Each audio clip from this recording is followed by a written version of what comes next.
Txator txiki, lote dagoeneko. Bai, nik uste lo dagoela.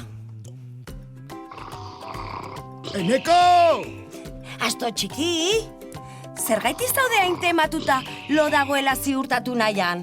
Sekretu bat dudalako, eta zuk beste inork ezin duelako jakin. Sekretu bat? Ai, Baina niri kontatzen badidazu, ez da dagoeneko sekretu bat izango?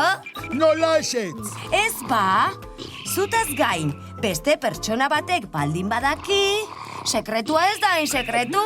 Tira berdin dio, nahi duzu jakin bai ala ez. Noski!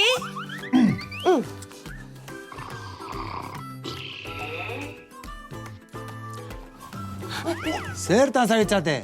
Gu esetan ez. Bai, elkarri sekretua kontatzen nahi zineten. Arrazoi duzu, Eneko. Barkatu. Bide batez kontatuko izuet. Ezkerreko belarritik entzuten dugun 160, hau da. 10 gauzetatik 6 eskuineko hemisferioa doaz zuzenean. Eta alderantziz, eskuineko belarritik entzuten dugun 160 ezkerreko hemisferiora. Orduan, asto txikik kontatu didan sekretuaren 160 nire garuneko ezkerreko hemisferioan dago? Hori, Eta beste 140. ba, berereko gelditzen da, hau da. Ehuntzun baldin bauzu ezkerreko belarritik, ba, ezkerreko hemisferioa doaz zuzen 140 hori, baina aizu ezin da sekretu hori.